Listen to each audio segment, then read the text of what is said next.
Good evening, ladies and gentlemen. I'd like to welcome you to the Town of Newburgh Planning Board meeting of the 7th of May, 2020. This evening we have 7 agenda items and 1 board business item. We'll start the meeting out with a roll call vote, starting with Frank Galley. Just 1 second. I had to mute everyone, and now I'm unmuting them, so I apologize. Just give me one moment, please. Thanks.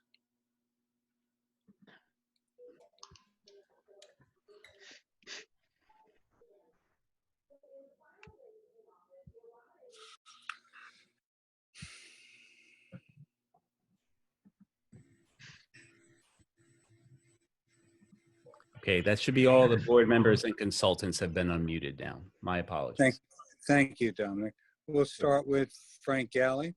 Present. Stephanie's muted. Stephanie Deluca.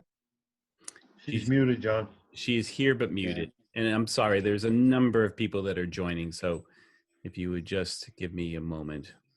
She's unmuted now. She's muted on her end. Yeah.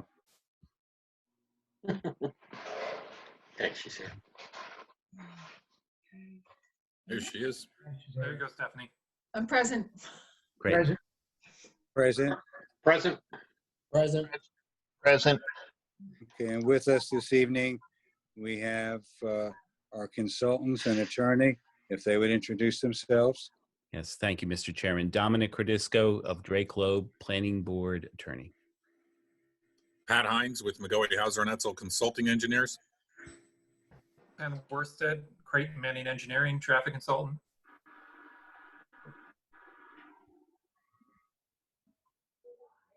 Michelle.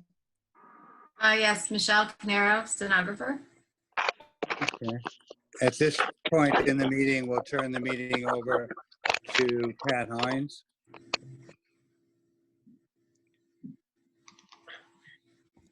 Yeah, if everyone would like to join me in the Pledge Allegiance to the flag.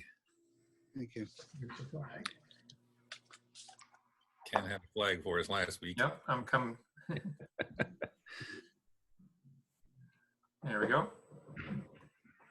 All right.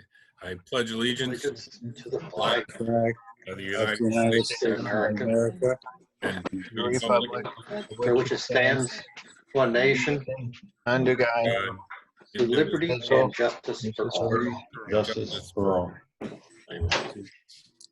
At this point, we'll turn the planning board attorney, Dominic Cordisco, to discuss to the public our meeting and the purpose of why we're holding the meeting this way. Dominic?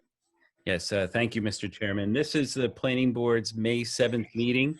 This is a regularly scheduled meeting of the Planning Board, which is being held consistent with the governor's executive orders, which have allowed for public meetings to continue during the pandemic.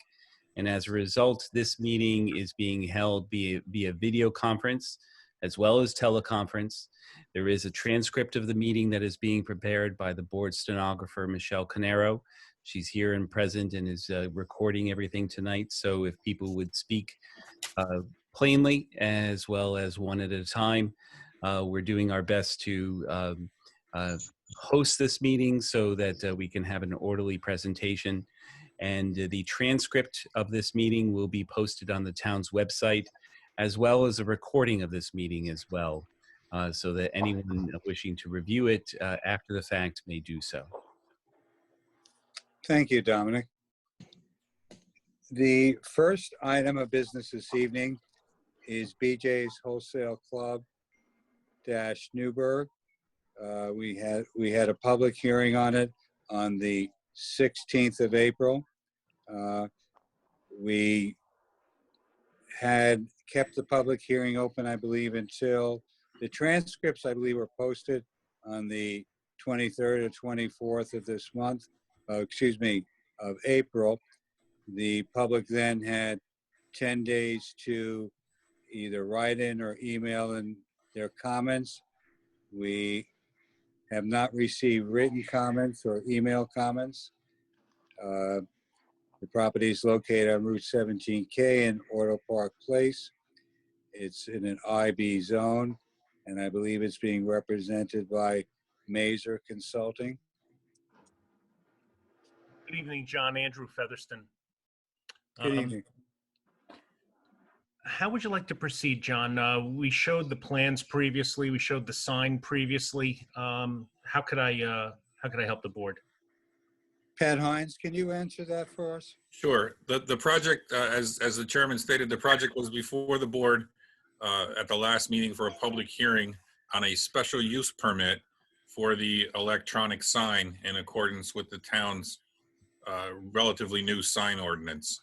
In addition, it was before the board for ARB review of the signage on the entire site, with the exception of the proposed signage on the gasoline canopy, which may be subject to further review by the ZBA based on a determination by the building department.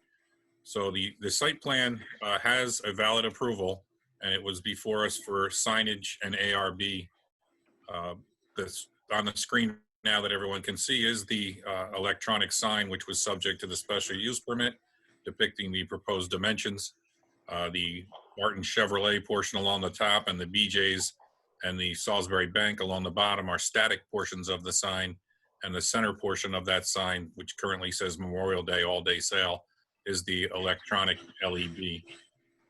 This sign must comply with the town sign ordinance that has certain limitations on the sign regarding how often the sign can change, regarding lighting intensity for daylight hours and nighttime hours, and any approvals of this sign should reflect the conditions of the town sign ordinance regarding the use and operation of electronic signs.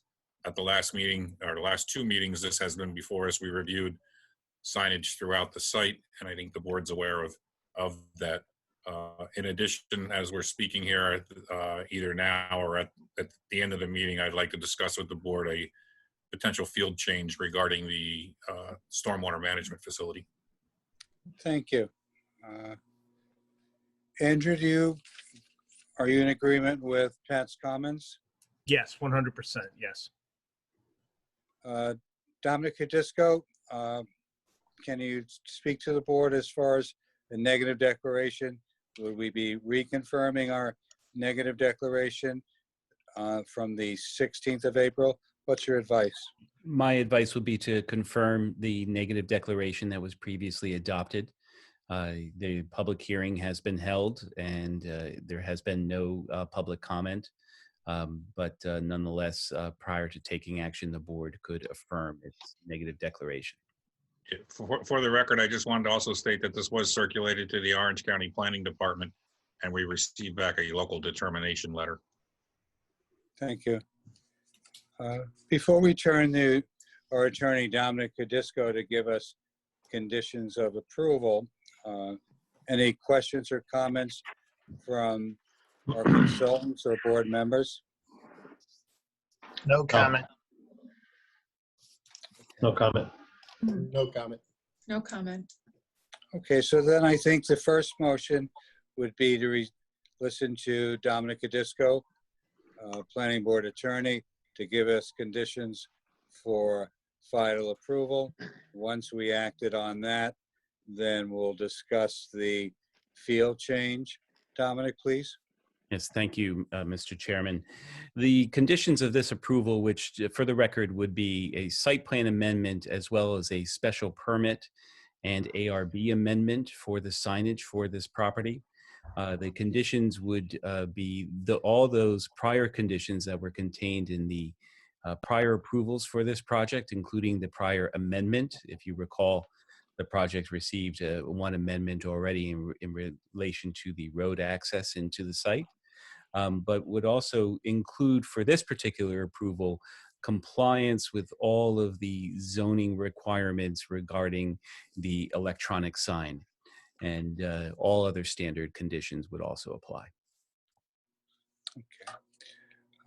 Should we first act on confirming the negative declaration and then adopt the conditions of approval that you suggested?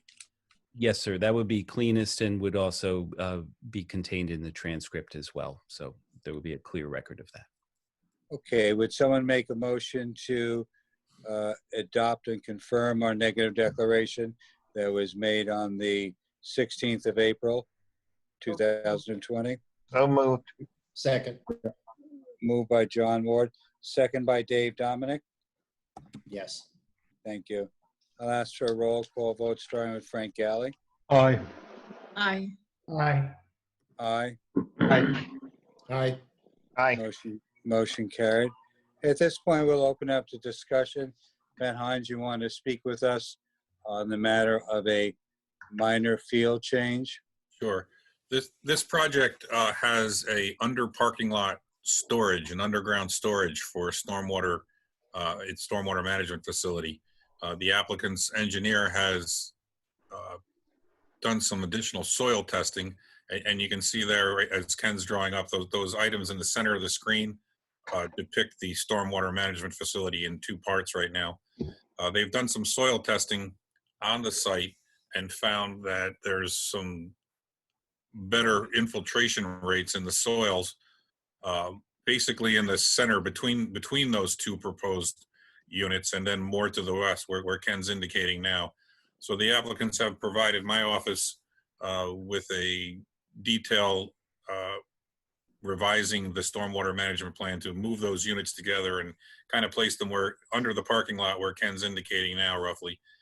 The size and volumes remain the same based on a new proprietary product that they're proposing, which is a Coltec unit. You won't know it in the field. It'll be under the parking lot still, but it is a change that I figured that while we were meeting tonight, we'd take the opportunity to advise the board on. And we would recommend that it be considered a field change with no additional approvals, with the caveat that an as-built, which is required of the stormwater, show the revised location at the closeout of the project. Comments from board members? No comment. No additional. Sounds good to me. All right. Would someone make a motion to approve the field change presented by Pat Hines for So moved. BJ Wholesale Club? So move. Thank you. Second.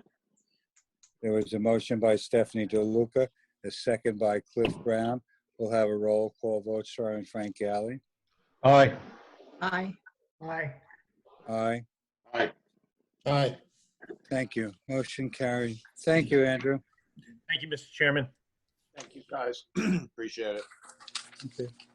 Do we have to approve the project? Do we have to approve the project? Dominic? The board already took action on that. Okay. I know we did the negative deck and the change. All right, we'll move for a motion, you're correct, to approve the amended site plan for BJ's Wholesale Club, subject to conditions that were presented by Planning Board Attorney Dominic Cadisco. Would someone make that motion? So moved. That was John Ward. Who was the second? Frank Galley. Frank Galley, apologize. I have a motion by John Ward, a second by Frank Galley. Have a roll call vote starting with Frank Galley. Aye. Aye. Aye. Aye. Aye. Aye. Motion carried. Thank you, Frank. Yes, thank you, Frank. Second item this evening is the Donnelly Leslie Road subdivision. That also is before the planning board on the 16th of April. And the transcripts were posted on about the 23rd, 24th of April. We have not received any emails or written letters as far as public comment. And the Donnelly Leslie Road subdivision is located on 67 Leslie Road in R2 zone, and it's being represented by Engineering Properties. Pat Hines, you want to speak to us on that? This is a 3-lot subdivision proposed. One of the lots contains an existing single-family house. As you stated, we had a public hearing on it and did not receive any additional public comment. The one of the lots is going to share a driveway, which currently serves 2 other residential parcels. That lot or that driveway will need approval from the town board for 3 lots on a common driveway. In addition, the access and maintenance agreements for those 3 lots sharing that driveway will need to be reviewed by Dominic Cordisco's office for approval. There's a need for some utility easements. The site is served by proposed town water, so there'll be water lines to each of the new residents, and they'll have their own independent septic systems. The existing house is proposed to have a new septic system as well, due to the separation distances and conditions that the applicant's representative has identified in the field. So those easements for the water, as well as some power lines that are crossing the site, need to be on the plans and approved. The subdivision will need a stamp plan by the applicant's surveyor. And we did hear after the last meeting from the town highway superintendent regarding the location of the driveways. So with the project is in a state right now, we believe a conditional approval based on those conditions and payment of the recreation fees would be the conditions. Ross Winglitz, I believe you represent the project? Yeah, good evening. For the record, Ross Winglitz with Engineering and Surveying Properties. Here on behalf of Lou Donnelly, the landowner. Yep, we were in front of the board at the last meeting. As Pat said, the public hearing was held and closed.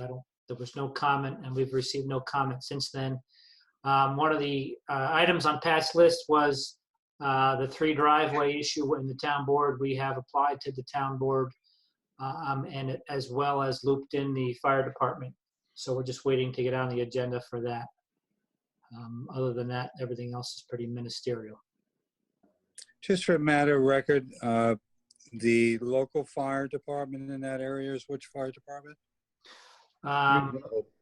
Cromer Valley? No, I think it's Middle Hope. Middle Hope. Okay. Middle. Middle Hope, yeah. Thank you. Comments from board members? No additional? No, nothing. No additional. Nothing more. No comments. Planning board attorney Dominic Cordisco I'm asking you, we should adopt the negative declaration that was granted on the 16th of April? Yes, so the record is clear. My recommendation would be for the board to affirm its prior negative declaration. Okay, and can you give us conditions for approval for the subdivision? Certainly, but before I do so, I do have a question to ask regarding the board's practice in connection with this size of a subdivision, and given its status, as to whether or not you grant preliminary or both preliminary and conditional final approval at this time. Sometimes preliminary approval is beneficial if there's going to be anticipated changes before a project comes back for final approval, but I can't anticipate any that are here. So that said, with wanting to understand the board's practice, my recommendation would be that you grant both preliminary and conditional final approval for the project. Pat Hines? Yeah, that is typical for smaller subdivisions such as this. We often skip the preliminary and go right to final, but I think it's semantics. We couldn't call it preliminary and conditional final, and that may clean it up. Okay. Typically, when we grant preliminary, it's when they have outside agency approvals that they need to go seek. Correct. And Dominic, can we make part of the approval that the filed access and maintenance agreement, that we receive a copy of that so the building department could have that in their files? That's correct. My standard language that will be in the conditional approval would include not only the requirement to prepare it and that it be reviewed by the town, but that the town would also receive a recorded copy so that it would have that in its records. Thank you. And with that said, the conditions that I would urge you to consider and adopt as part of your conditional approval would include the road maintenance agreement for the shared drive, the town board approval for having 3 lots on the private drive, the utility easements being prepared beforehand as noted by Pat Hines, as well as payment of the rec fees and all standard conditions of approval. Dominic, Any- normally those resolutions would have just a sign off from my office as a check. Understood. Okay, then we'll first start by adopting the negative declaration that was granted on the 16th of April, 2020. Would someone make that motion? So move. Frank Galley. Who is the second person? Second. Ken Minnick. Ken Memrick, I apologize. We have a motion by Frank Galley, a second by Ken Memrick. We'll ask for a roll call vote, starting with Frank Galley. Aye. Aye. Aye. Aye. Aye. Aye. Motion carried. And then Dominic Disco, have a motion to approve the preliminary and final conditional approval that was discussed by our planning board attorney. Dominic Disco, would someone make for that motion? So moved. Second. Motion by John Ward, second by Stephanie DeLuca. We'll start with a roll call vote, starting with Frank Galley. Aye. Aye. Aye. Aye. Aye. Aye. Aye. Very good. Thank you, Ross. Thank you. The third item of business this evening is the O'Brien subdivision. Its initial appearance for a 2-lot subdivision located on 21 Greenshire Way in an R1 zone, and again being represented by Engineering and Surveying Properties.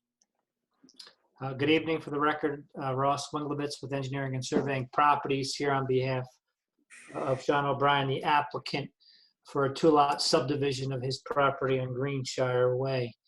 John is the owner of this property. It's a little over 10 acres. It was originally on a private road, but back in the early 2000s, around 2002, the town took the road and converted it into a town road. And John now has sufficient frontage on a public street to allow further subdivision of the property. The rear of the lot is state wetlands. One of Pat's first comments indicates about having the wetlands located. We have contacted the DEC. They're currently not going out to do delineations at this point, but before we come back, we would make sure that that is done because it would be fruitless without it. 2 lots are roughly equal in size. One is a little over 4 acres, and one a little over 5 acres. The existing house is serviced from Greenshire Way with an existing driveway. The septic is on the south side of the house. There is a well on the north side of the house that is within the old private right-of-way. That's the existing well. We have had to do a lot of title work to this point just to establish that John actually had frontage on the public street because there was a sliver along Greenshire Way that was actually owned by the abutting lot to the south. We did confirm that, so this does reflect the latest survey. We have asked the title company to do some further research to determine if those pieces of the old cul-de-sac were ever actually dedicated back to the abutting property owners. So we're awaiting information back on that. In the event that they have not been, it is a pre-existing condition, we would ask that the board allow the well to stay there. We would show an alternative well location on the property that would conform. So if at such point there was a problem and he could not use the well, he'd have already a pre-designed location for a replacement well, someplace where Ken has the cursor. So that would meet the, conform to the separation requirements and also be on the property. I would hate to have to re-drill the well at this point. but I would leave that to the board's discretion. And then to the south is where the new well, septic and home is proposed. And we've pulled the house up to the flatters. It'll be a walkout condition. So you'll have at grade in the front, and then the basement elevation will be at grade in the rear. I think that's about it. Thank you, Ross. Pat Hines? Yeah, our first comment, as Ross had stated, is the wetland boundary location is critical to the subdivision. If it moves very far, because it's a DEC wetland, it has a 100-foot regulated adjacent area. So we'll need that shown once the DEC's out delineating those again. And the DEC does the delineation, and the applicant's representative will survey that along with the 100-foot buffer. My second comment discusses the well, which we talked about. If in fact the well is not on the property, I would recommend that the applicant work with the town board to either get that property transferred if it hasn't been, and or get some form of license agreement from the town that will allow that to remain. The alternative would be to put the new well in now. But I don't believe this board can approve a subdivision with the well not being on the property, but I think there are some alternatives that could work out. But our comment is that some additional title work, as Ross mentioned, should be done. The town board may be in a position now to relinquish that property to the adjoiners if it wasn't done. We're requesting a note be added to the plans regarding the stakeout of the house, well, and septic on the proposed lot 2.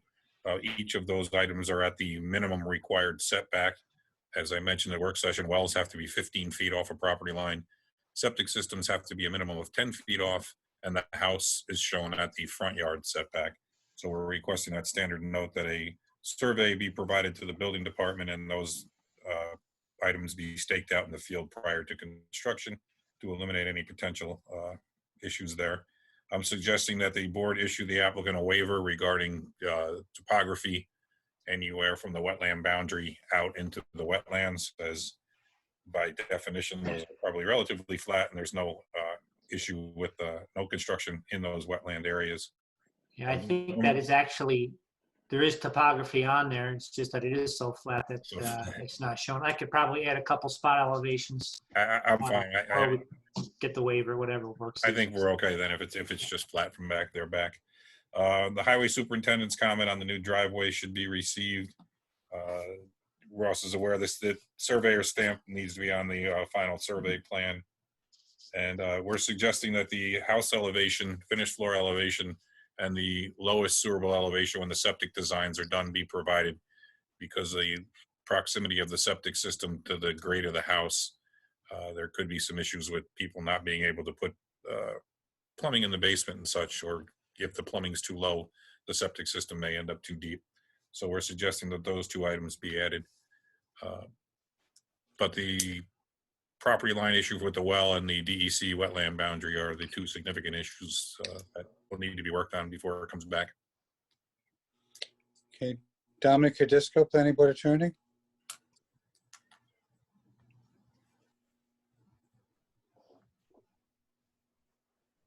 While we're waiting for Dominic to come on, one of the items Dominic had suggested was that we do a lead agency circulation, since the DEC may be involved agency due to the wetland delineation. So we could take that action tonight as a notice of intent for lead agency, and we'll circulate to the DEC and probably the town board too, in case there is an action of regarding the property line. Yeah, I was actually saying that, but didn't realize that I had muted myself when the dog was barking. So I apologize for that. And then I never, I committed the faux pas of not unmuting myself when he was done barking. So I apologize for that. But yes, my recommendation is that you circulate for lead agency at this time. Questions or comments from board members? No comment. No comments. Okay, then we'll make this a two-part motion. One, to declare ourselves for lead agency, attend for lead agency.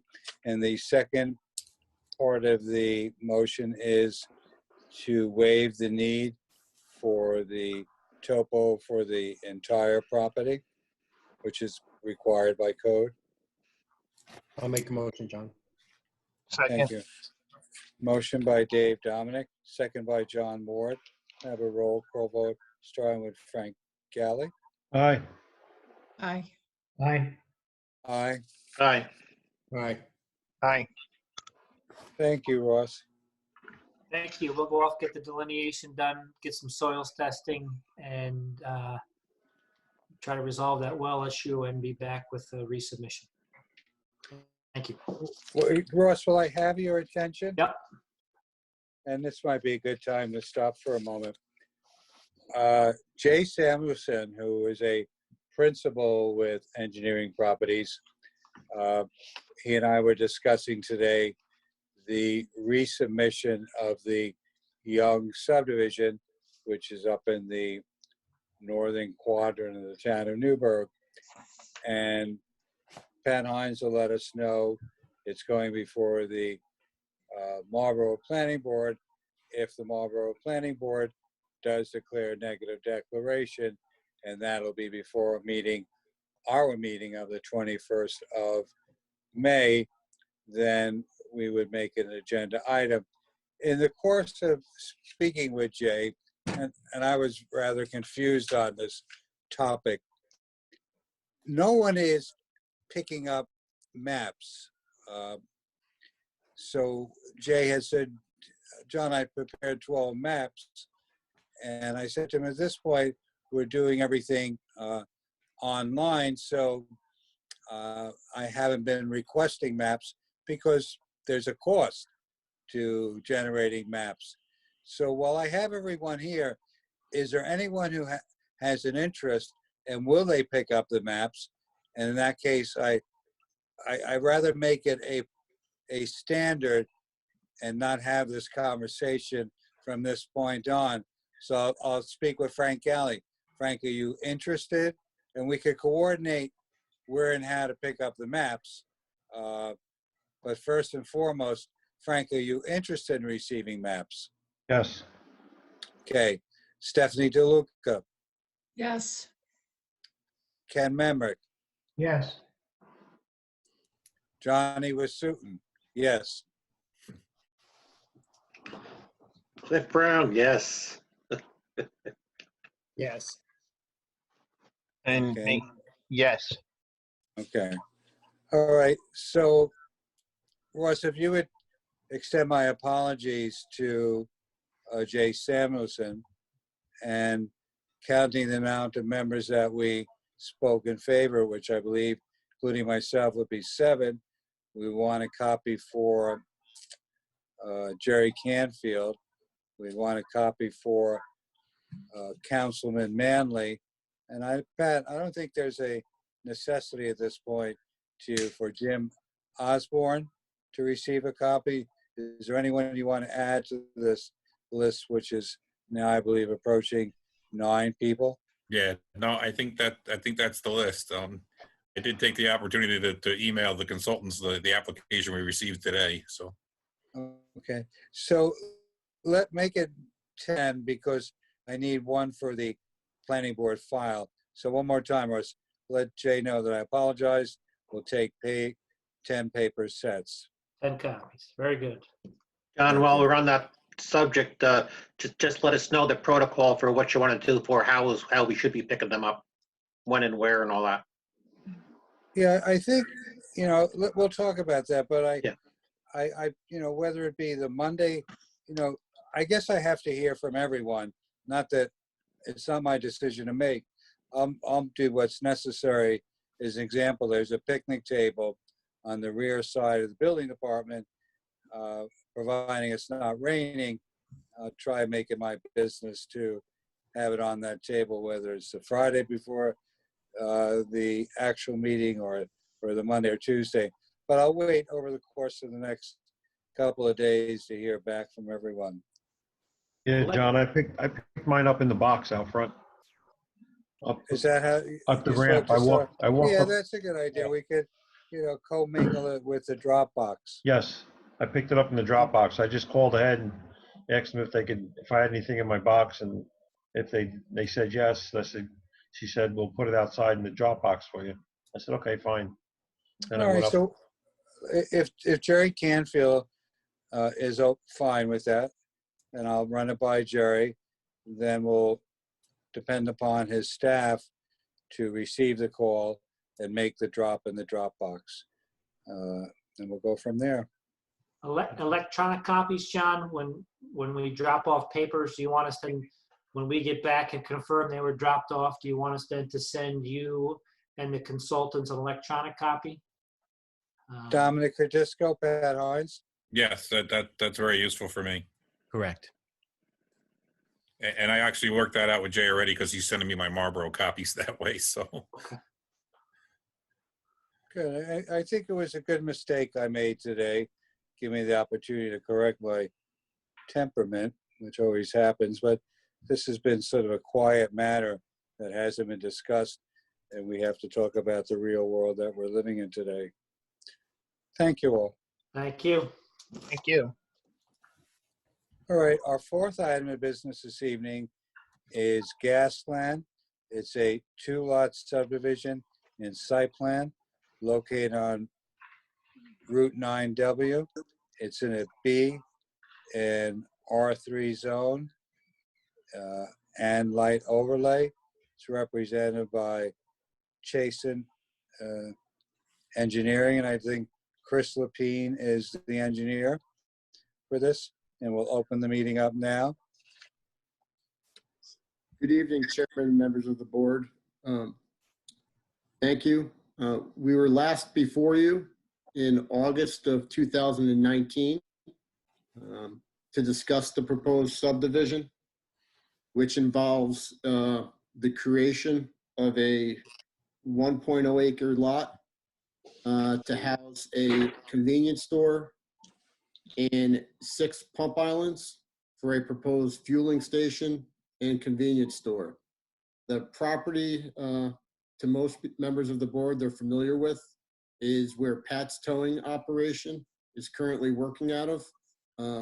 In addition to the towing operation, the site currently has diesel operations on site, and they have a residential home in a residential apartment within a barn and shed. The proposal that's before you has been refined based upon a number of comments we received at the last planning board meeting. The applicant has had a full boundary survey of the parcel conducted so that we can better define the extent of the zoning variances being contemplated for the proposed subdivision. We also took this opportunity to take another look at the orientation of the building and the pumps in terms of improving its circulation. And we reoriented the building, which was previously parallel, but to the west of the existing auto body shop, and now has been shifted north, perpendicular to the property line. There's a number of comments provided from members of the planning board's consultant team to better enhance the plan that's before you. We took those into consideration, and in terms of our plans, what's now being reflected is we've shown sidewalks along the frontage of the site adjacent to 9W. We've placed street trees and other vegetation along the frontage. We've better defined the zoning boundary line between the R3 and the B district in the rear of the property. At your direction of the planning board, we incorporated more screening around the parking adjacent to the Pat's Towing's facility. Furthermore, at the request of Mr. Canfield and Mr. Hines, we developed individual bulk tables for each structure that's on the plan set. We considered minimum lot size for 20,000 square foot facility, fueling facilities at its road frontage on one road. We looked at minimum lot size of 30,000 square feet for repair facilities as it has a frontage on 2 roads. We looked at minimum driveway widths of 25 feet at entrances and egress, 10-foot setbacks for driveways to property lines, 15-foot setbacks from property lines to underground fuel tanks, 15-foot setbacks from pump islands to street lines, and 1,000-foot separation distances between new motor vehicle service stations from a lot where there's an existing motor vehicle service station or other establishment dispensing gasoline. We also updated our bulk tables for the 10-foot setback between parked vehicles and property lines, and that for minimum lot size of 30,000 square feet for repair facilities. Based on the 4 bulk tables provided, we've identified on our plans the need for this project having a need for 3 variances. Variance 1 would be for lots 1 and 2, its separation distance, which is required of 1,000 feet, and the existing facility be less than 900 feet. We also identified on lot 2, the accessory building closer to the principal side yard, where 15 feet is required and 10.8 feet is provided, and a building a maximum height of 15 feet where an existing 2-story building exists. So we've, as I said, the revised bulk table defines these and identifies these specific variances on our concept plan. There was a lot of concern about the existing operations that are taking place and clarifications for the future use of the property, as Pat's Towing has discussed their opportunity to kind of decrease the operations that are taking place at the facility. Along with our submittal that we made to you, we also included a 2-page letter from Pat's Towing detailing what they envision for their future operations. And with us this evening are representatives of Pat Towing, who would like the opportunity to share with you what their future operations would consist of. Thank you. Please. So I can unmute the relative or the right people. Could you tell me, Chris, who I should be unmuting that's here? It should be John Macio. I think he dialed in. He may have dialed in. Okay, I do have one person here that had dialed in. I'll unmute them now. Dominic, for the records, I'm in my vehicle now. My battery is running low on my phone, so I hope to charge it while we're active. Yes, we're in a brave new world here. We saw that we were actually conducting the meeting and being on the move at the same time. Yeah. So who the people that have dialed into this meeting are now unmuted on my end. So Chris Lapine was mentioning that they may want to speak to the board. Now's the opportunity. Yeah, we were just planning on reducing the size of our property, our vehicle storage, and we just really ever bought the place just to maintenance the fleet of our trucks, and we don't need to have as many cars that's there now as we're gonna after Gasland gets in. We're gonna reduce it all the way down to probably 10 cars or so. Cars and trucks. Like I said, we want to use it to maintenance our own fleet is really, what we're looking to do. So this is Pat Hines, the planning board's representative. We're looking to define that, and maybe you and Chris can work out some notes on the plans that would be enforceable by the code enforcement office to identify the number of vehicles that you'll have, your number of your vehicles, and the number of impounded/towed vehicles on the site. And if that could be defined, Chris, if you could work with your client to define that with notes in the future, that would be very helpful to the board and ultimately the building department should any enforcement be required. And if you could identify yourself, because we are creating a transcript of this meeting as well, and so we don't have your full name. Yeah, this is John Masiosi. Can you spell that, please, for the stenographer? Yep. MACIOCE. Thank you.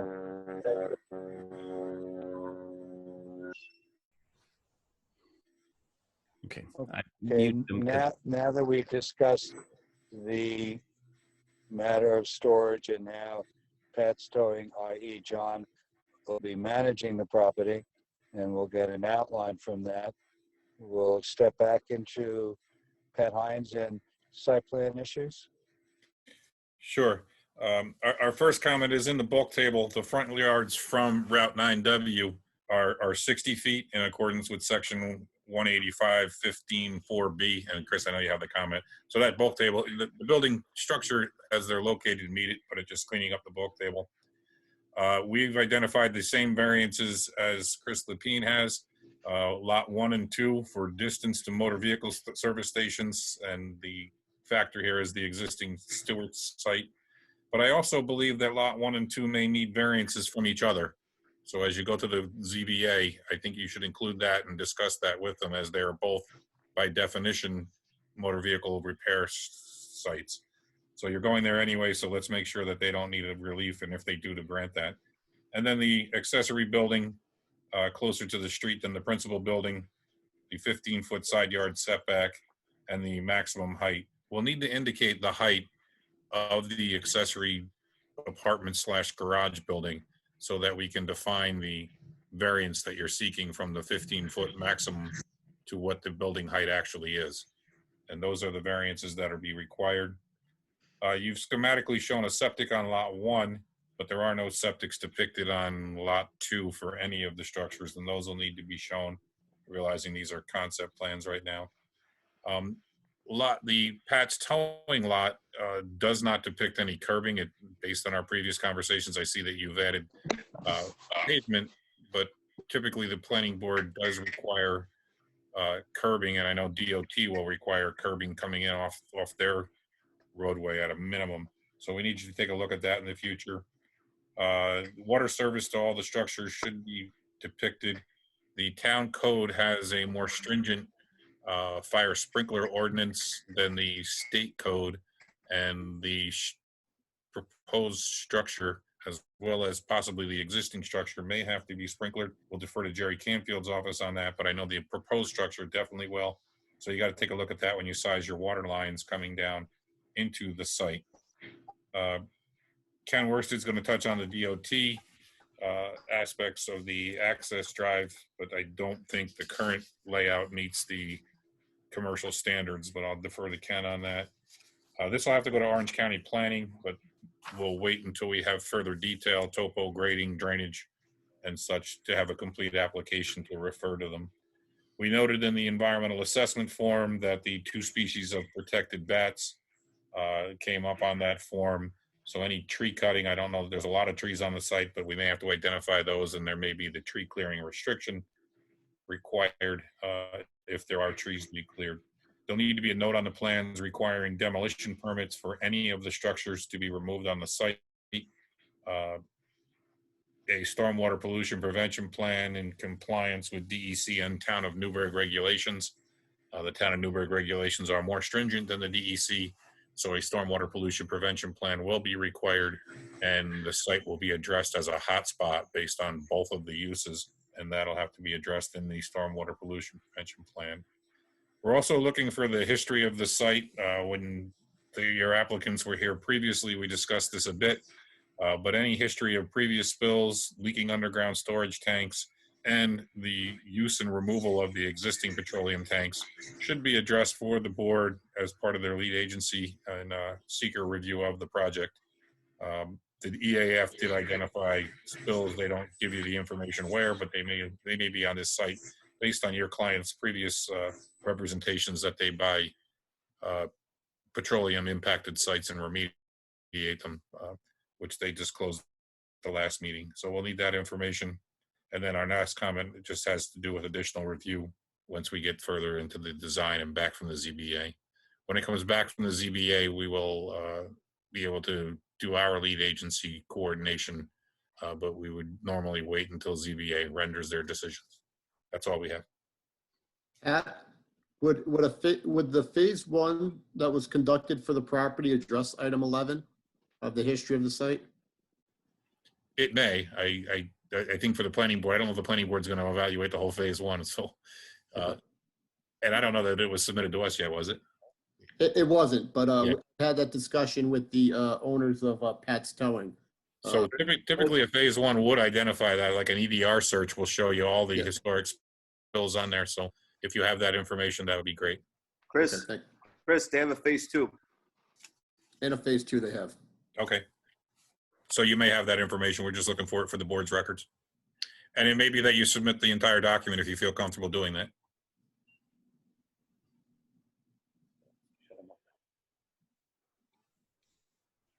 I'll jump in next. I don't know if John dropped off, or I see him there now, but I'm sure he'll segue into the traffic comments. Sure.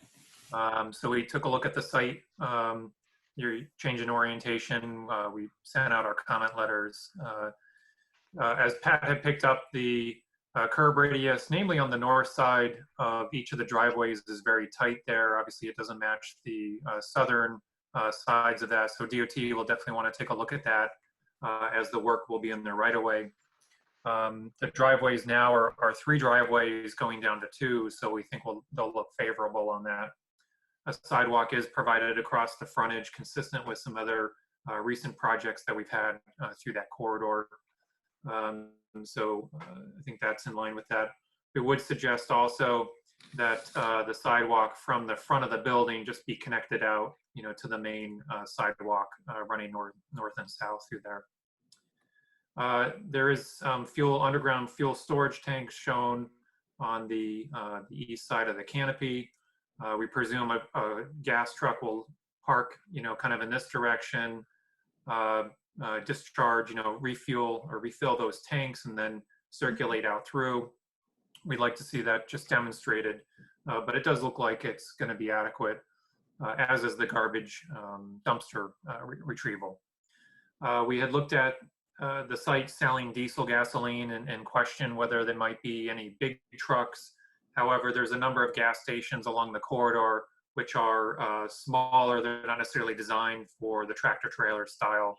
There is a Valero to the north that has a specific truck fueling canopy and position. So to accommodate those vehicles, they may continue to use those locations. Down on the southern end of the property, there's a large gravel area here. It hasn't shown whether it's going to be removed or not, so we would just ask that that area be depicted. Obviously, a tree is being planted here, so I'm assuming that that area will be removed.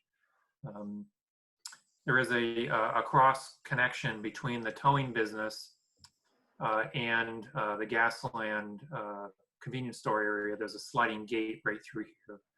So we were interested in what activity would take place there, what is that access going to be used for, et cetera. The FEAS had talked about, or the FEAF had talked about this impound area next to the garage. We had asked if there's enough area to pull cars in and out. If they're going to be trailered cars, do you have enough room to maneuver the tow truck and load and unload those? Moving on to the traffic side of things, we agreed with Chazen's assessment of the number of trips that would be generated from the facility in the AM or in the AM and PM peak hours. I think it's varying from anywhere from about 145 or 150 trips up to about 170 trips. A significant percentage, roughly 50 to 60% of that traffic will come from vehicles already driving by on Route 9W. So they may be going home from work and they need gas or something convenient to purchase, and they'll pull in and make those purchases and continue on their way. So of those numbers, not all of that traffic is going to be new traffic, to the area, but a certain percentage will be. With that in mind, there is going to be some difficulty pulling in and out of the site just because of the nature of Route 9W through there. There's some pretty heavy volumes going north and southbound. The predominant flow in the morning is southbound. In the afternoon, evening, it's northbound. So in particular, I think left turns coming out of the site are going to have trouble or more delay, if you will, to complete that turn. So I fully expect that the movement there will operate at level service F during those peaks. Now, the other issue to consider, particularly for DOT, is going to be access and particularly the southbound left turn movement, into the site. There's a pretty heavy volume going in that direction. It's about 930 cars an hour in the morning. In the afternoon, it's about 885 cars going down in the southbound direction. So any vehicles that are southbound waiting to turn left are really going to clog up that southbound flow and either push people, southbound cars, over onto the shoulder to make a turn in, or they'll basically just sit there and wait. So if we use this truck as the example, a vehicle waiting here to make the left turn, there's not a lot of shoulder on that side, so it could be hazardous for vehicles to do that. So we think that a left turn warrant should be looked at here, and if DOT agrees, the applicant should look into whether a left turn lane should be provided here. The last thing, we had a comment about the utility easement in the back of the property and whether there could be like a trail access or something from Albany Post Road for any residents up here who wanted to come down to the convenience store. I don't think we heard an answer on that last year. I mean, I think it's been 10 months or so since we last saw the applications. So that was the extent of our comments. Ken, if I may comment on a few of those. Sure, Chris.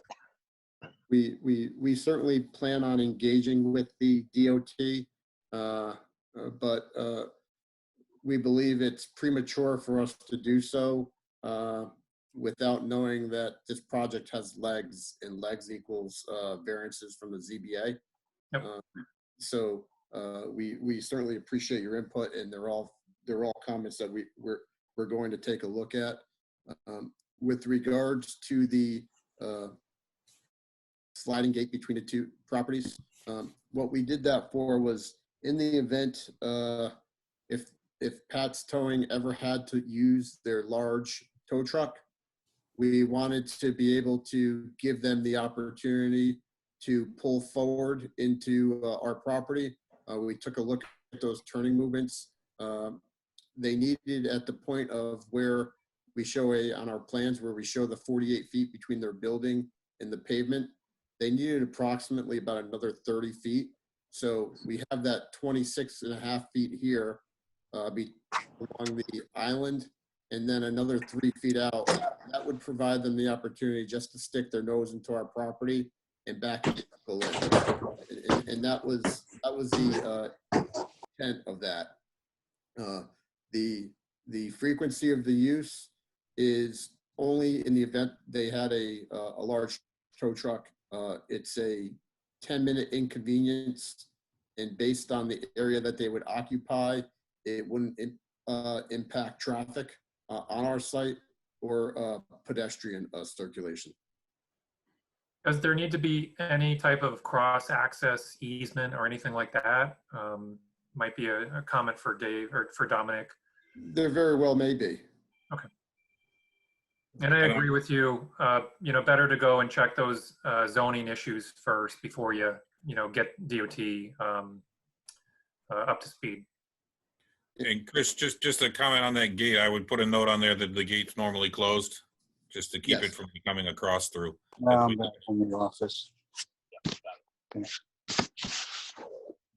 And with regards to the utility easement in pedestrian access, there's a couple of concerns that have been raised by both applicants.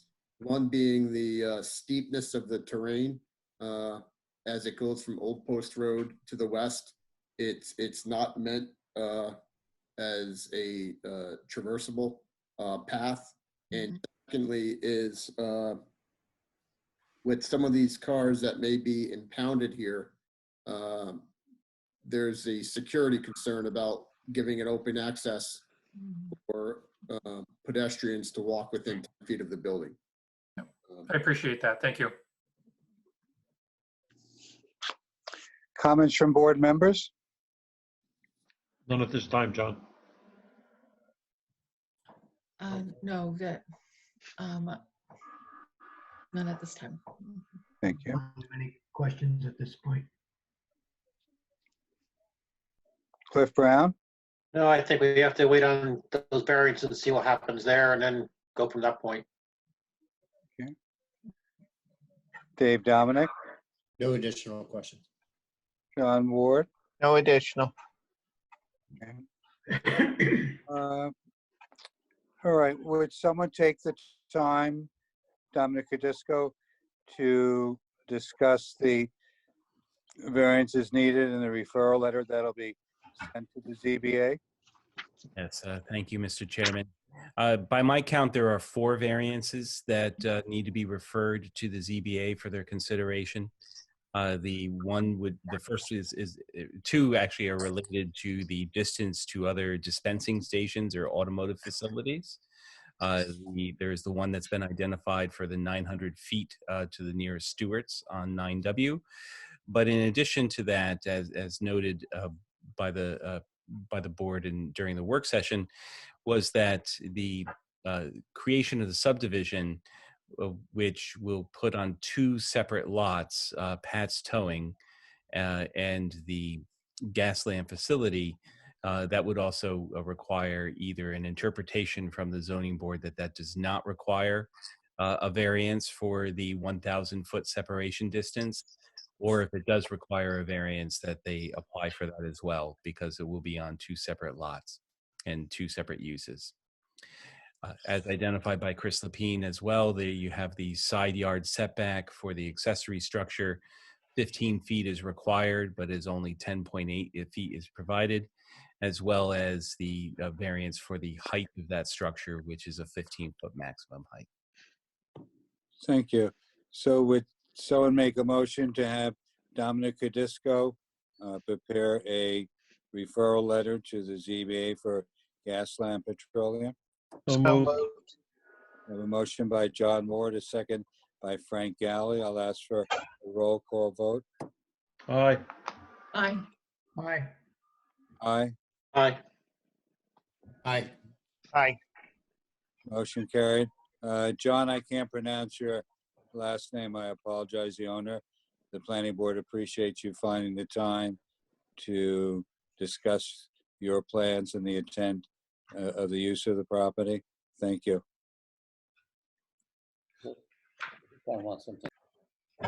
Okay. All right, so the next item on the agenda, and believe it or not, I left my agenda in the car because I'm having problems with my phone.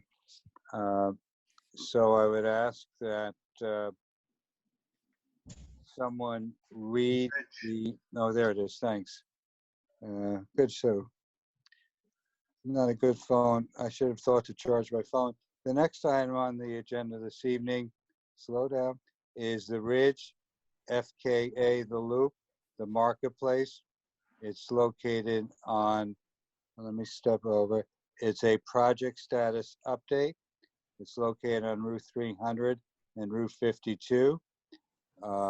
It's in an IB and R3 zone, and I believe it's being represented by John Capella. John? Yes, good evening, everyone. And I also would mention, I believe I have on the call with me Greg Day, representing the applicant, and our project engineer, Mark Gertz.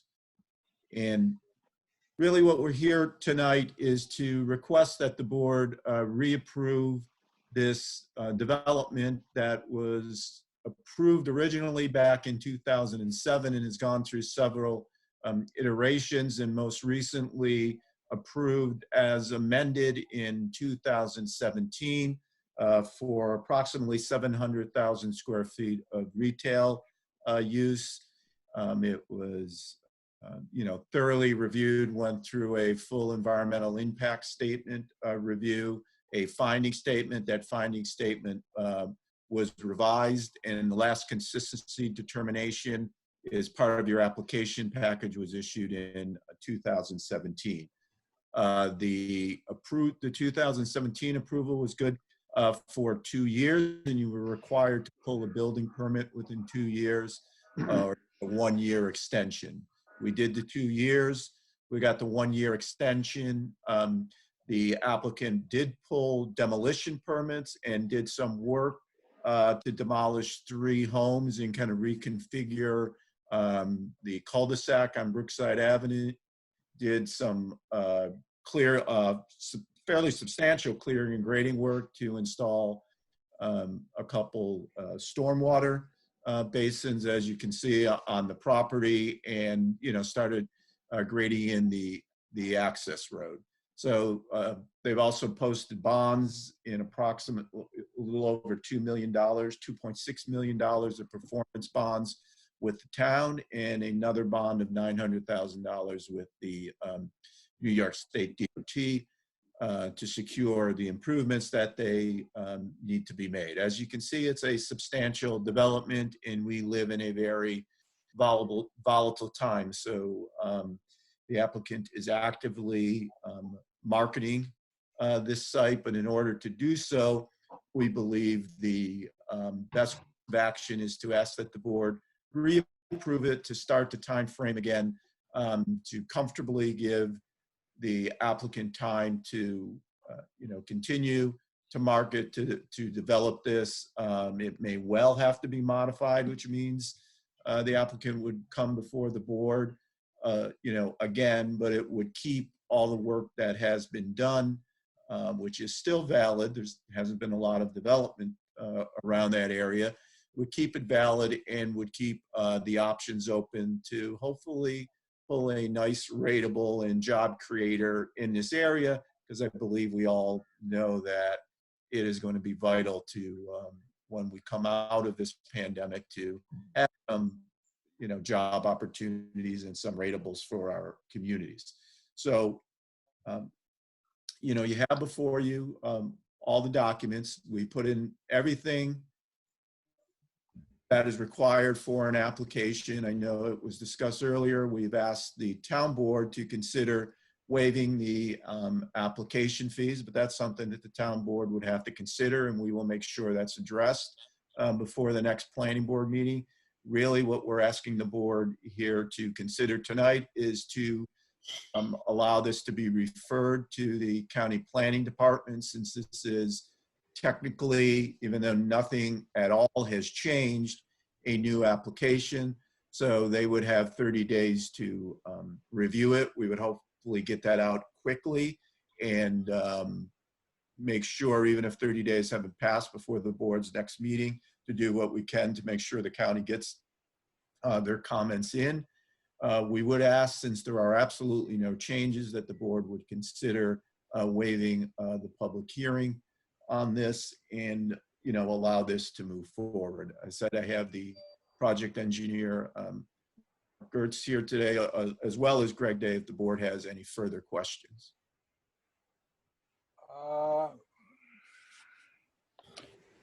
Why don't we open the meeting up to Greg Day? I think the board itself may not have any engineering questions, but let's hear from one of the principals of the Ridge. Mr. Day, are you available? Yes, I'm here. Hello, everyone. And also accompanying me this evening is Anton Melchionda. And just to clarify, I'm an officer of Waterstone, and Anton is in fact a principal of Waterstone. As John mentioned, I mean, this has been, we've owned the site for over 3 years. We've been actively pursuing a development program that is, as we like to say, sustainable, economically. And, to some extent, I think we were fortunate in hindsight not to proceed with a, 700,000 square foot retail development.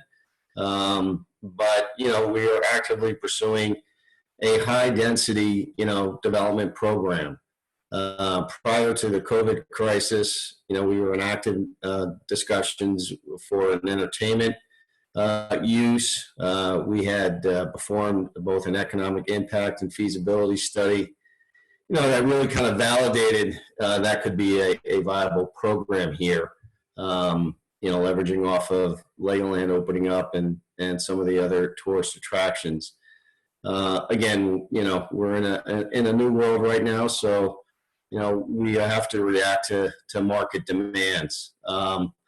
Having said that, having our permits in place is critical. That gives us credibility that we can, in fact, proceed, with a development program and not start from scratch. As John indicated, what we end up doing will most likely necessitate us coming back to the planning board, which we've always envisioned. But to date, we want to really keep intact, the approvals we have. I think that's going to be absolutely vital for us to continue to market the property and attract it, to credible users. Thank you, Mr. Day. At this point, I'd like to open up for discussion, questions, comments from board members. Mr. Davis, Cliff Brown, board member. I appreciate your discussing what you just did, but I had a question about what the intent was for going forward or trying to redo or renew or whatever the project, as it seemed to be pretty dead for quite a long time, not realizing the activity you've been undertaking to market the property. Thank you for the explanation. Thank you. Other members of the board? All good, John. I'm good too. Thank you. No additional, John. I have no questions. No additional, John. Thank you. Okay.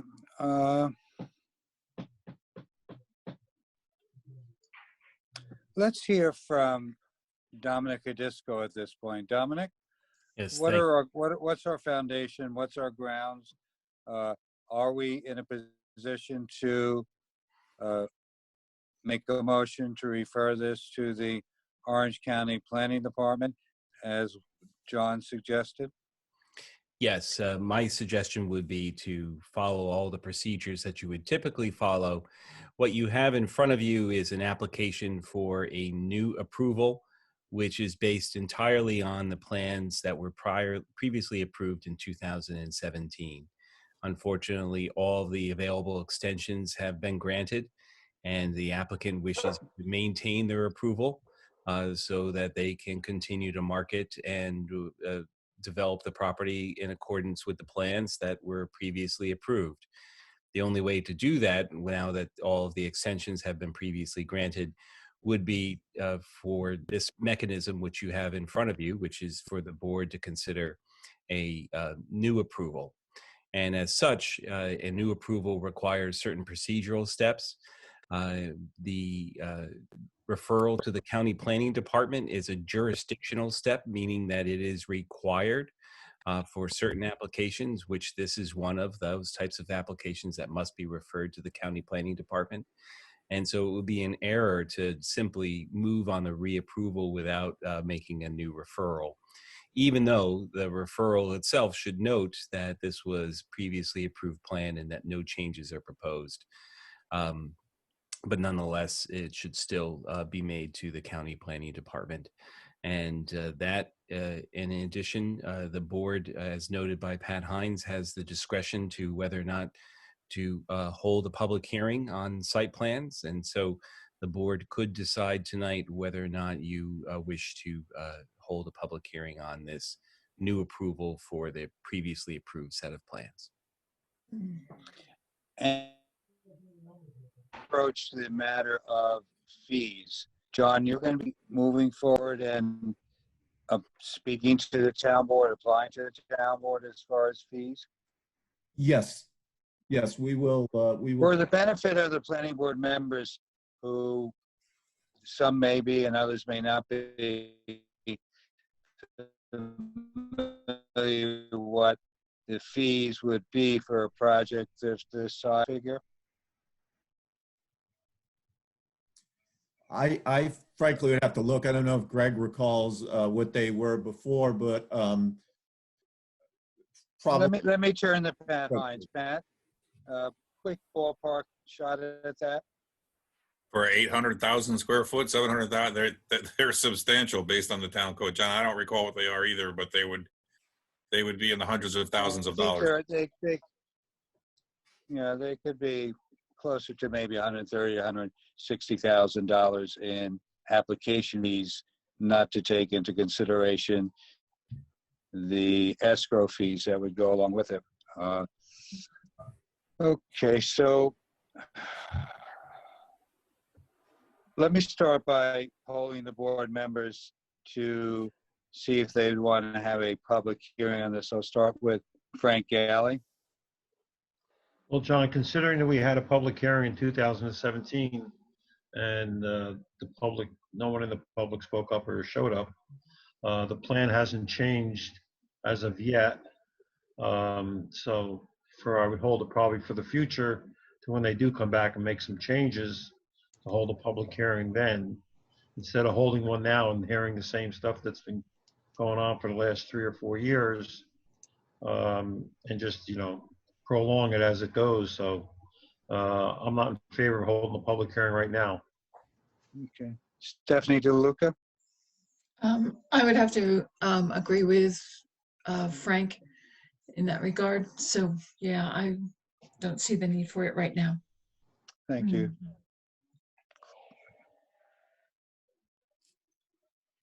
I also agree with what Frank said and the reasons for not having a public hearing at this time. Thank you, Ken Mimic.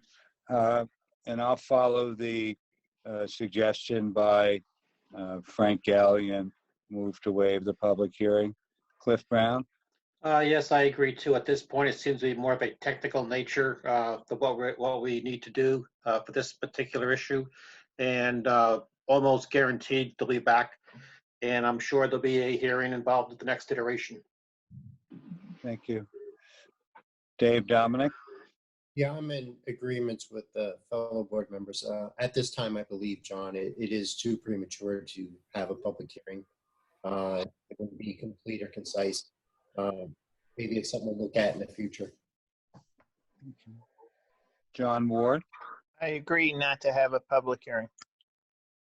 Okay, so then the action before us this evening is to have John's office or someone from John's office work with Pat Hines to distribute these plans to the Orange County Planning Department. Today is our meeting of the 7th of May. Pat, would it be reasonable, well, 7th of May, June 4th is not within the 30-day time frame. So where do we stand as far as rescheduling this? Yeah, it either has to be 30 days out or the county would have to respond. I don't know what their response time is at this time. They haven't issued a policy that they want hard copies and electronic copies of all things submitted. So I could work with Mark Ratz's office to get some hard copies shipped out. I may suggest that I send him the forms electronically and he can email or FedEx directly to the county the hard copies and simultaneously send me electronic copies that I can forward. So between Mark Ratz's office and my office, we can get them there as soon as possible. The applicant may want to be able to contact the county to see if they can't get it a response back within the 30 days. We could calendar it for the June meeting at this point with the caveat that we need to hear back from the county prior to that. I would respectfully request if the board could do that. We will take the responsibility of making sure Mark coordinates with Pat to get it out quickly and reach out to the county to do whatever we can to make sure there's a response in by the 4th. And if it turns out by the afternoon of the 4th that it's not there, I think the board can then just hold the entire discussion over to its next meeting. Okay. All right, so then the board will work with that in mind when we're nearing the point that we are preparing our agenda for the 4th of June. We will list this as being one of the agenda items. And if you aren't successful, then we'll read into the records the reason why we won't be entertaining it for the meeting of the 4th. Is everyone in agreement with that? Yes. Yes. Yes. Yes. Dominic, do you want to add anything at this point? Yes, thank you, Mr. Chairman. I would add that as the applicant has acknowledged, it is the town board's purview to decide whether or not to waive the application fees here. And, if they could resolve that prior to the June 4th meeting, that would also be an open item. If it's not resolved, then the applicant would be in a position where they would be required to pay the fee in order to obtain the new approval. Okay. Understand. Thank you. Understood. Okay. Is everyone clear on the action we're discussing to grant a new approval? Does everyone understand that? Yes. Yes. Yes. All right, good. All right, then, with that being said, there's a lot of hard work and a lot of pushing. As Ross Wingwitz recently said, the DEC won't come out to flag wetlands, and I can't speak for the county as to how active they are as far as responding to matters like this. But the ball is in your court, John. Yeah, I can be a nudge, so thanks. So. I'm so happy to hear that. Yeah. I have a lot of time on my hands to make calls. So. Let's not talk about that. Really, that's the frightening thing about today. All right, I thank you all for your time. Thank you. Thank you very much. Yeah, thank you, everyone. You're welcome. Where'd it go up?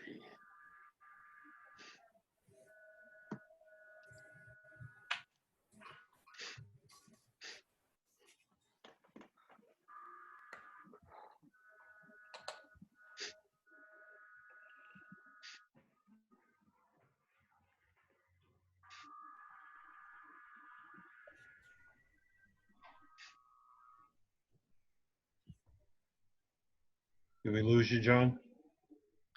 We may have lost him.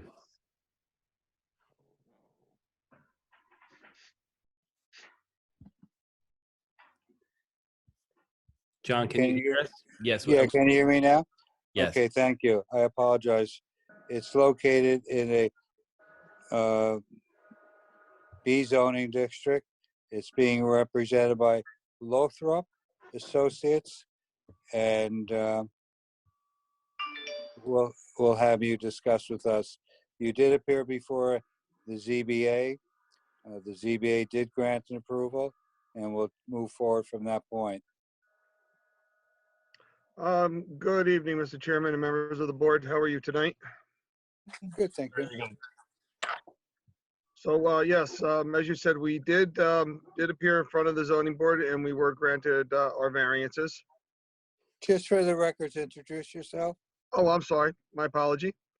Name is Michael Berta. I'm an associate with Lothrop Associates. Michelle, do you need a spelling? Michelle, do you need a spelling of that name? Michelle is actually, I think, muted. My apologies. I'm good. Okay, fine. Thank you, Michael. You're doing a lot of building. Oh, no problem. You're welcome. And also I have with me tonight. There's a Dunkin' Donuts right there. McDonald's. Building a coffee shop. Sorry.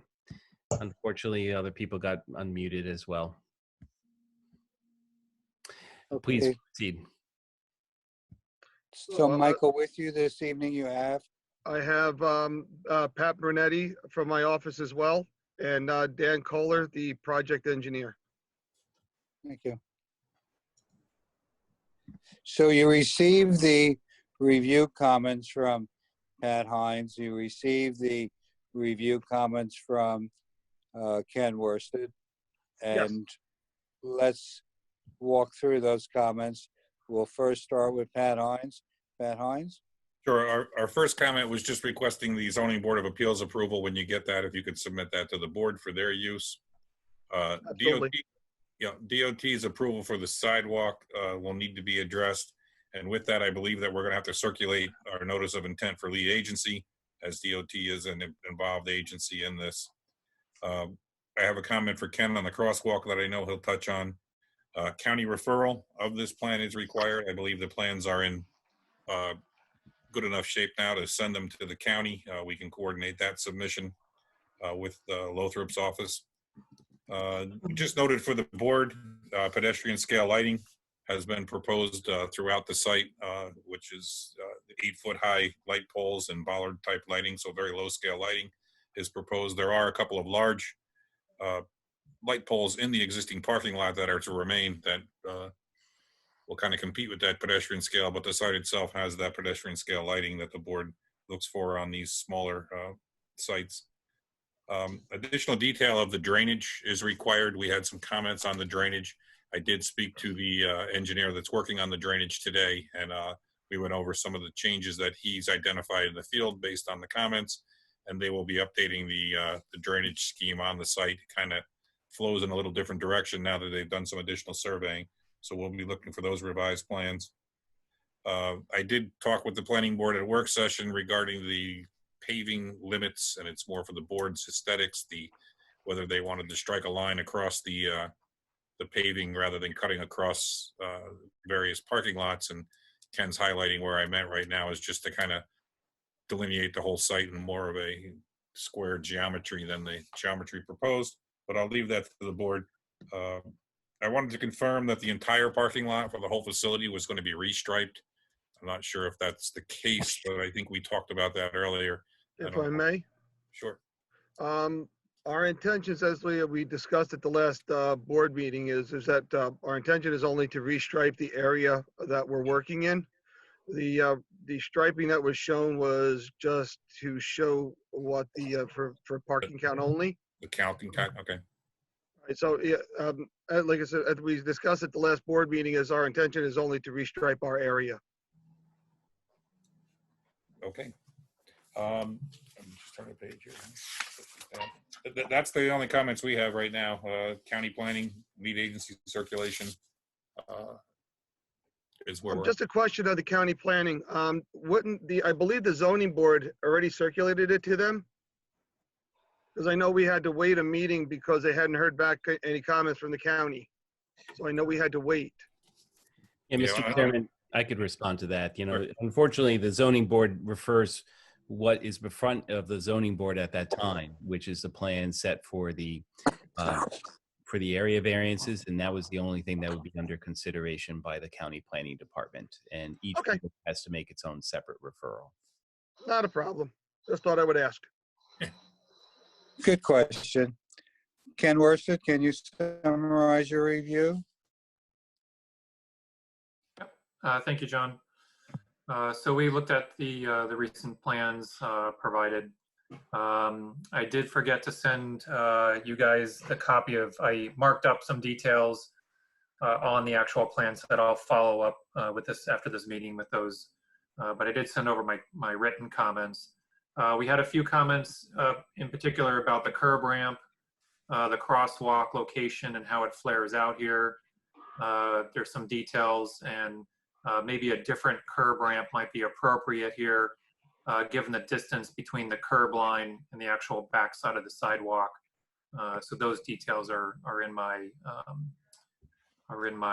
letter. The applicant is proposing a 4.5-foot sidewalk connecting from Gardnertown Road over to the Big Lots main driveway. We had asked for that in previous meetings, and they're providing that. We did meet, or I guess have a conference call with DOT back in February, I believe, where we discussed that sidewalk. The existing utility pole here in the middle of that presents some challenges, and the applicant seeking that the contractor work with the utility owner to see if that guy wire can be relocated.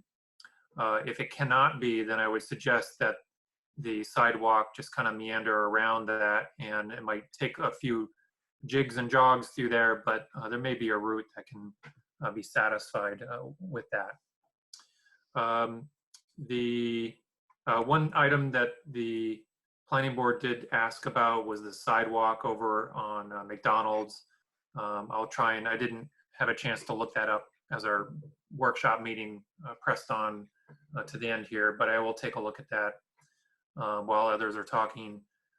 I had some comments about the landscaping. I'm by no means a landscape architect, but hopefully Karen Arendt, when she has a moment to look at those. I think some of them might be growing a little bit tall for sight distance issues. So if there is a car attempting to pull out, here, they will have to be looking through some of this landscaping. And if it grows too tall, it will impact that sight distance. Further, this crimson maple here, there are some signs proposed, a stop sign in here, and it may just be more useful to relocate that or pick a different variety, just so the stop sign isn't being overgrown and blocked, by that tree. There were also, we had a number of comments on some of the details. We believe that this stop sign here and this right turn only sign can be combined. That will just reduce some of the signs that you have out there by just combining them into a single sign location. There are some details on some of the sidewalk information here. There are some references to Connecticut. Those will have to get updated for New York. And we talked about the signing. And generally, the only other thing we had was the stop bar. As the new crosswalk is put in, it'll come straight across here. There won't be a little flare out. But as a stop bar is installed, that should be 4 feet behind or in advance of the crosswalk, just so cars aren't stopping right in that area. And that was the extent of our comments on the project. Okay, at this point, comments from board members? Just a question on the striping. The owner of the property or the mall or whatever they call that place there, did you approach them to stripe the rest of it and clean it up? They're not willing to restripe it at this point. They're just not willing to at this point. They're missing tenants out of there, and given the economic climate right now, the additional money is not in their budget to redo it. Okay. Stephanie Deluca. Okay. I guess, Ken, maybe if you could go back to where the pavement is, where they have that ramp.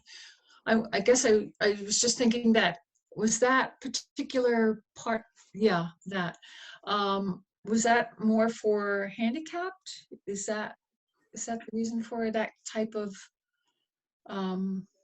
yeah, okay, drop curb. I'm reading it now, sorry. Well, Okay. and if I may, one of the reasons why we had located that drop curb over there is we thought it was a little bit better for safety reasons. Somebody walking down the sidewalk, we thought it would take up the entire corner. It might be a tripping hazard. That's one reason why we had located it down and flared it. We have no problem moving it back, and we can rework the sidewalk to avoid any hazards. So that's not a problem. Great, thank you. And included in my letter is a different layout, for a sidewalk. And I referenced some DOT detail sheets. Obviously, we have different corners all over the place, so we need a lot of different options. And there may just be another option for that area. Well, that'll work well in front of the building. Yep. For the 3 spaces in front, that'll work fine there. The corner will have to work something out so that it's a safety issue. That's all. We'll work something out. We just don't want the crosswalk to, kind of flare out at the end. So if we can come up with a curb ramp kind of in that area, it'll be fine. It's a detail that we can work out. No issue there. Okay. Yeah, no problem. Thank you. That's an easy one. Anything else, Stephanie? No, that's it. Thank you. Dominic, while I interrupt you, can you also connect me on my 674 number, because I got a feeling my battery is going to run out. All right, I'll send you the link to that number. Thank you. Okay, now we're back to no, Ken Member. Yeah, I'm sorry, I got too many phones here. Ken Member. Yes, I have I'm interested in what the applicant's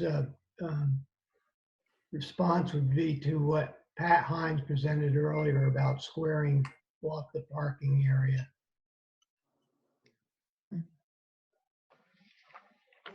Hey, Dan, would you mind answering that question? Yeah, no, I have no problem answering that. It's all about the way we're grading the new portion of the pavement on the site and creating reasonable slopes to come back down towards the catch basin in the middle and then run down along the right-hand side of the drive aisle down to the catch basin system. So in essence, the parking lot itself right now, it looks to me like it was very recently resealed.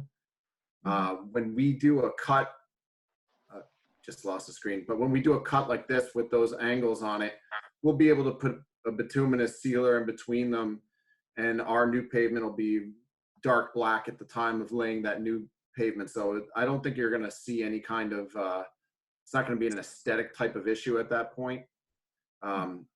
There'd be no grade changes in those triangular pieces if we were just to do a saw cut straight up and down.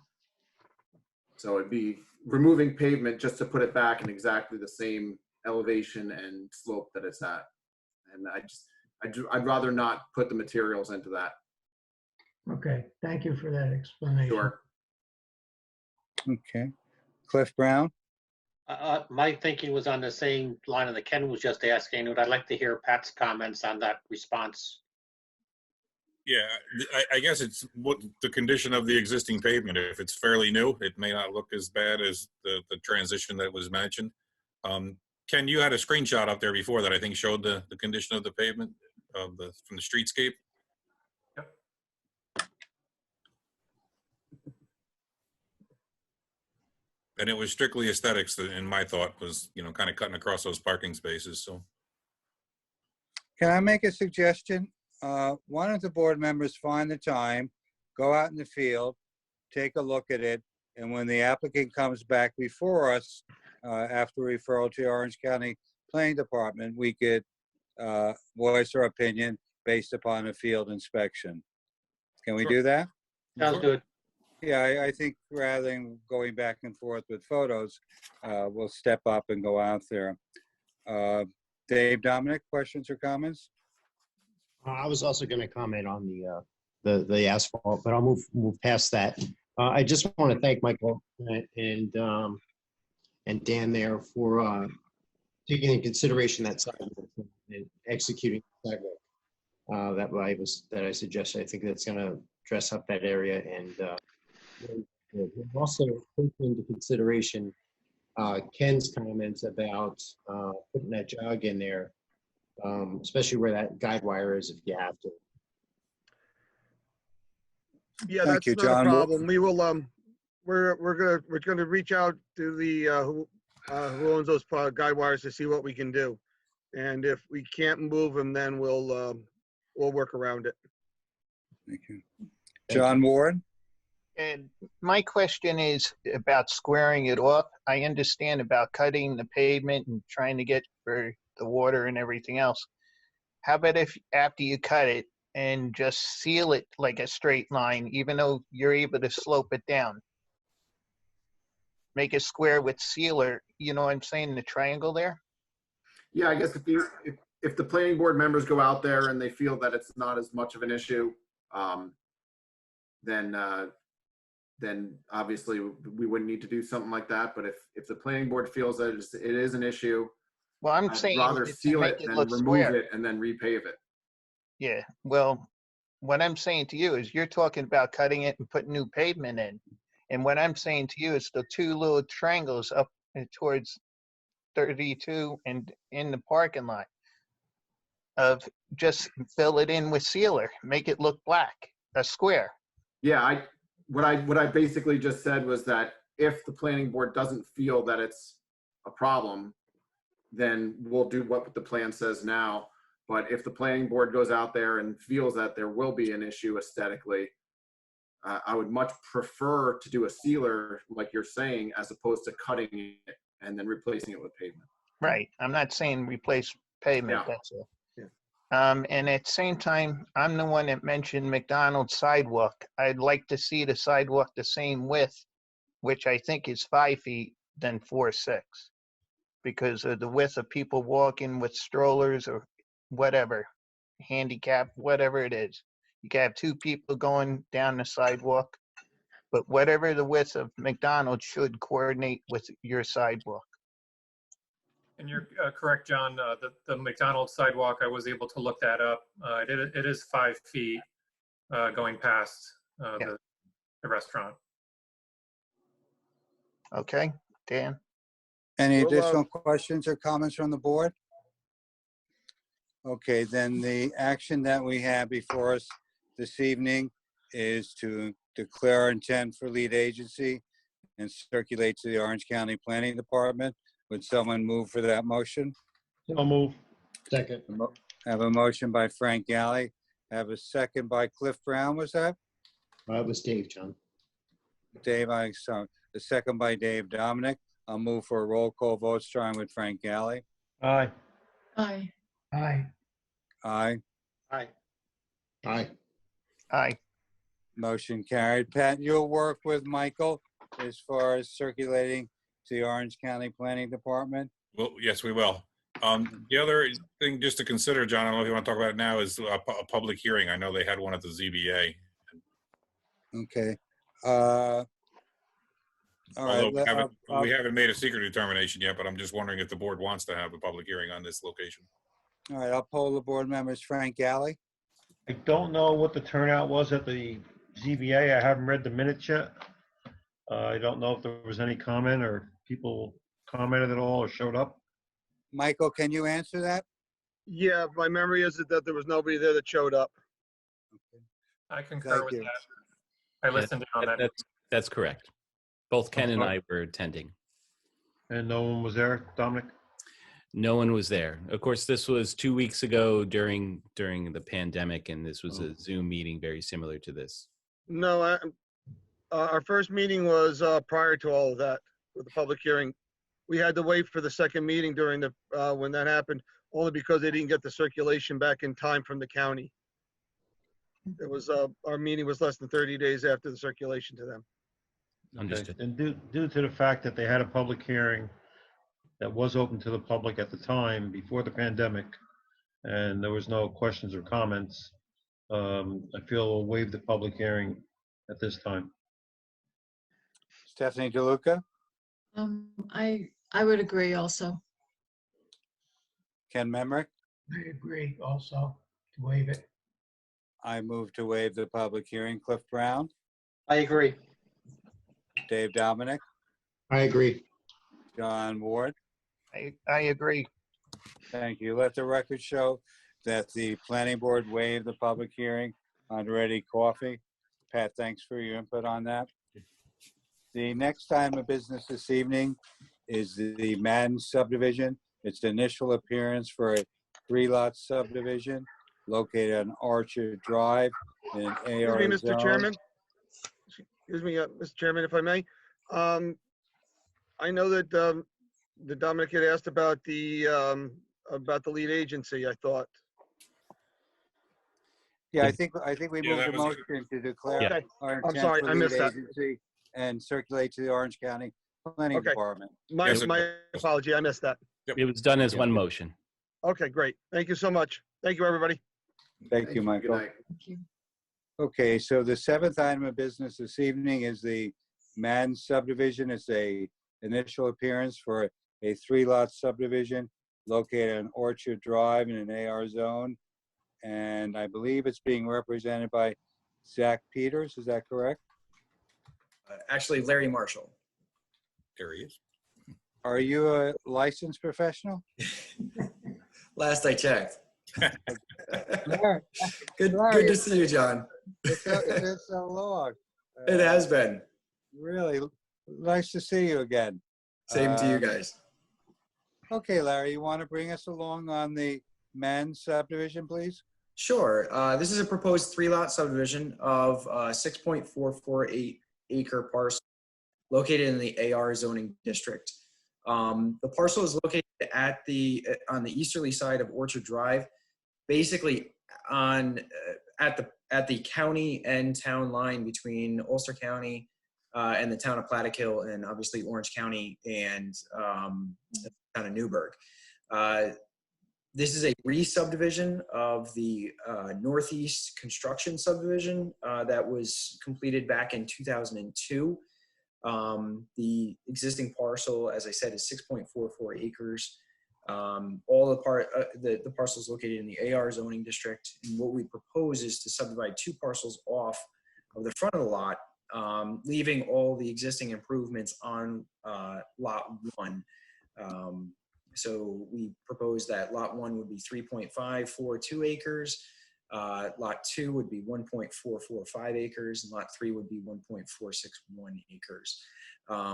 Access would be obviously from Orchard Drive with 2 new entrances. The entrance for lot 1 would remain.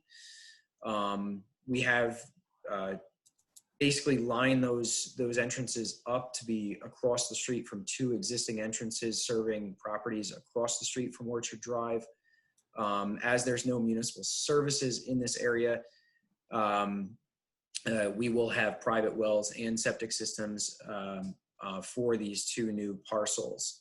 The one unique factor in this is that the existing electric line for lot 1 actually runs through proposed lot 2. We do propose that electric and utility lines to be rerouted for a portion of the way, rather than pick them up off of, try to bring them in a different area. What we do propose is just rerouting them basically along the common property line between lots 2 and 3, and providing a utility easement in favor of lot 1 over lot 3. That pretty much summarizes it. Thank you. It's a nice piece of property, Larry. I went out there, I did an inspection, and it's a nice, and you're right. The definition for entering into Ulster County, that sign is right there at the end of the property. Pat Hines, you want to take us through the subdivision? Sure. As Larry had mentioned, the utility line servicing the existing house, they're proposing a 10-foot wide easement. I just thought that might be a little narrow for any future maintenance. So to take a look at that, we'll leave it up to you, but 10 feet to get a machine and work in there might be a little tight. Site distance measurements identify that clearing is required for adequate site distance. And we'd like that area shown on the plans if it's within the proposed town or the existing town right away. May need a clearing easement. I don't know how much clearing is needed, but if it depends on clearing on one lot to get site distance on the other, an easement may be required so that the people don't let it grow up and block the people's site distance. Sure. I'm going to skip down with that. It kind of begs for a common driveway shared entrance, this layout. I don't know your feelings on that, or if they could be combined at least at the property line and kind of shared and split off. we're probably going to get that comment back from the county as well for sharing the driveways. I know it's a marketing issue, but We can talk to the applicant. I know in the past that we've kind of teamed up the two driveways like right next to each other. This doesn't work that way because there's a utility pole right in the center of the two. see that now. Yep. But we can talk to the applicant about bringing one of the driveways to the other one and then splitting off. And we'll get back to you. Okay. But, yeah. Standard notes requiring as-built for the septic. We can provide those. I think you may have them though. The highway superintendent comments on the driveway should be received, and that's where I have the consideration of the driveways. The EAF identifies it being in the Schwandunk Mountain Scenic Byway. Don't know what the ramifications are. That's going to be a visual assessment. I know the chairman looked at it and didn't feel that it was going to be any kind of impact to the Schwandunk Ridge, but we did mention that as it showed up on the EAF. If I can respond to that, Pat. Sure. I don't mean to interrupt you. I'm sorry. Oh, that's good. But the EAF asks if it's within 5 miles of any scenic corridor, and it is within 1.5 miles of a roadway that's identified in that scenic byway corridor. The Orchard Drive is not actually in the scenic byway, but because of the nature of the question as it being within 5 miles, we answered it, so that the board was aware of that. I don't think that it has any sort of visual impact as it's not in that scenic byway. I don't think it has any visual. Yeah, and the site's relatively wooded. I think they'll be tucked in. Yeah. Plus, it's not on that side of the. It's not people driving down Orchard Drive would have to look left to look towards the Shongum Ridge. These properties are on the right. Right. So if they're looking at that, they won't see it, is what you're saying. Exactly. Okay. I just wanted to bring it up as part of the board seeker review. The project is located at the town-county lines for Plattekill and Ulster, so it'll need circulation to Orange County Planning. It also needs to go to the town of Plattekill. I happen to know the guy that represents the town of Plattekill now, so I can coordinate that as well. It's me. So I will work on that, and that's all we have right now. All right, so we're at a point we can circulate to the Orange County Planning Department? Yeah, I think this project has enough detail. The septics are here. There's adequate information. I'll also circulate it to the town of Plattekill as well. Okay. Before I turn the board members, Dominic or Disco, do you have anything to make mention of? Well, thank you, Chairman. Pat Hines always steals my thunder because I thought I was going to be really smart by saying that it had to go to the town of Plattekill as well. But that's quite all right. I'm glad that we're thinking along the same lines. The board could also, I'm not sure if you would want to circulate for lead agency, because there is a county approval. Correct me if I'm wrong. Is Orchard Drive a county road? It is County Road 23. Yeah. So I would recommend that you would circulate for lead agency so that the highway work permit that would be needed from the county DPW could be considered as part of the seeker review that you would undertake. Thank you. Comments from board members? No additional? No comment. None at this time. Nothing more. None at this time. No Okay, then comments. would someone move for a motion to declare our intent for a lead agency and also circulate to the Orange County Planning Department and to the town of Plattekill? So moved. Frank Galley, wait a minute, was that Dave Dominic? Yes. Okay, so we have a motion by Frank Galley, a second by Dave Dominic. May I please have a roll call vote? Aye. Aye. Aye. Aye. Aye. Aye. Aye. Motion carried. Larry, good to see you again. Same to you. Pat, you let me know if you need any copies of the plans or anything. Yes, I'll coordinate with you. Yep. All right, great. Thank you so much, guys. Have a great evening. You too. Well, You too, Larry. okay, the last item we have to discuss is the referral of local law amending Chapter 185 entitled Zoning of the Town Code of the Town of Newburgh to include the uses of nursery school for preschool children and daycare center as a permitted uses subject to site plan review in the B zoning district. We received a letter from Town Attorney Mark Taylor. Dominic Cadisco, can you speak to us on this? Yes, the town board has asked and has referred this proposed zoning amendment to the planning board for the planning board's report. And they are looking to move forward with adoption or consideration of adoption of this zoning change. The questions before you is whether or not this zoning amendment is consistent with the existing zoning code and the uses that are allowed in that district. And how would you advise us? My opinion is that it's a fairly minor zoning amendment that is being proposed to allow the nursery schools within that district, and I would defer any opinion as to whether or not this is appropriate to the board members themselves. But I think that the fact that the town board itself has introduced this as a local law and has determined to move forward and consider it, I'm not aware of any particular significant issues that are raised by this proposed amendment. Is everyone familiar with the subject property, the location? Orange Lake on the corner? Yes. Yeah. Yes. Right. Yes.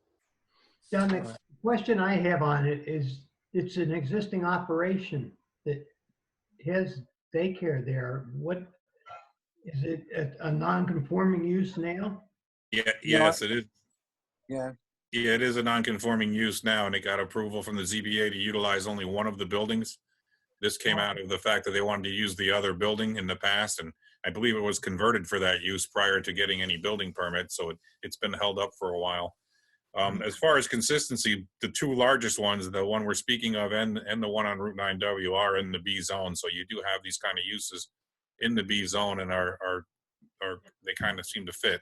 So I don't think it has any issues. There is some other parts of the law that are good. It requires that they provide drop-off off the street. There's a couple other items in the code that to make this require to be reviewed during the site plan, kind of pedestrian safety items that were incorporated into the regulation. This was initially a Greg Shore site plan, I believe. For the conversion of the old firehouse originally, yeah. Right. Hope he's doing well. Yeah. Well, there's a picture up there right now. The change to this law, while it's not targeted specifically to this property is in the B zone, and it's probably the catalyst, but it does allow this use in all of the B zone. And there's that small structure to the rear of what's there now there, and that was converted into a classroom type use, or proposed to be a classroom type use. It went to the ZBA, I believe, and did not prevail at the ZBA, and they went and petitioned the town board for a zone change, which is where they're at now for this specific property. But again, this is a use that's going to be allowed in the entire B zone based on this ordinance and the conditions included in it. That's correct. I have a question. Does it, is there going to be an increase in enrollment? Well, does that? Well, that would be something we'd look at site plan. This is just a zoning issue. Okay. So individual site plans would have to come in and get approval under, now that they would be permitted uses with the conditions in the law. So while we're looking at this one site, it's really not targeting this site. It's targeting all of the B zone in the town. That's correct. Gotcha. Thank you. So right now, is there another daycare in the B zone that's non-conforming? Is that what I heard? Patty cake? Yeah, the patty cake on Route 9W pre-existed that, and it would be considered non-conforming now, but under this would be allowed. But that's in the B zone. Okay, and as far as we know, there's no other current situations that may want to do a daycare in a B zone? Oh, I don't know of it, but it would open that door to that use in the B zone, and I think you have two of the larger ones that I know of that are functioning without any issues that I know of in the B zone. Okay, thank you. An uneducated guess, from time to time, we do receive calls from people considering setting up an establishment like this. So I think once it is adopted, there's a possibility we'd see more in the town. Mm, Okay. okay. Dave Dominic, No question, Sean. John Ward. No question. Dominic, you'll prepare a letter to Mark Taylor? Yes, I will do that tomorrow. Thank you. Do we have to take any action on this, John, or just that we talked about it? I think the action would be that Planning Board Attorney Dominic Adisco would send a letter to the Town Attorney Mark Taylor saying at this point in time, the matter was discussed at our meeting on the 7th of May, and there were no objections or major concerns from Planning Board members. Good, thank you. Someone want to make a motion to that effect? So moved. Okay, a motion by John Ward, a second by Cliff Brown. Okay, yes. I'm sorry, I can't get always here. Okay, and that's for a roll call vote, starting with Frank Galley. Aye. Aye. Aye. Aye. Aye. Aye. All right.